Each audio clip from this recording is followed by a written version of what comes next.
ওঠা মা, তুমি ওরম করছো কেন? তোমার মাথা টাথা ঘুরছে নাকি? ওরে না রে, ওই ভূমিকম্প হচ্ছে, ভূমিকম্প।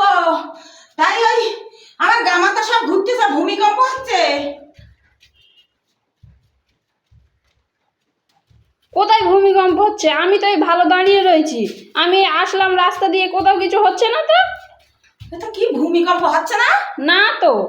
ও মামা, তাহলে ওই শুকুরদি আমার সঙ্গে মিথ্যে কথা বলেছে।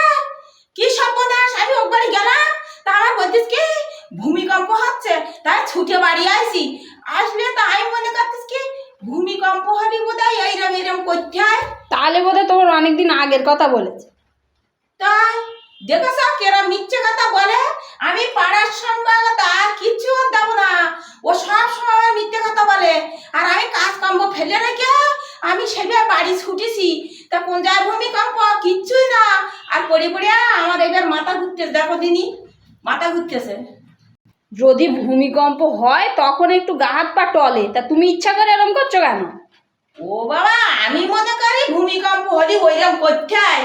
তাই আমি তো বৃষ্টিতে বাইরে যেতে পারছি না, বাইরে গিয়ে ওইরকম করবো, তা বাইরে যেতে পারছি না, তাই ঘরে ঘরে পড়ে পড়ে ওইরকম করতেছি। তাহলে ভূমিকম্প হচ্ছে না, সব আমার সঙ্গে মিথ্যে কথা বলেছে। ওর সঙ্গে আর আমার কোনো কথা হবে না, ওর সঙ্গে আর কোনো কথা হবে না। আমি আমার মতো থাকবো। বাবা তুমি বাবা এত মিথ্যে কথা বলতে পারো? তা হবে এইবার।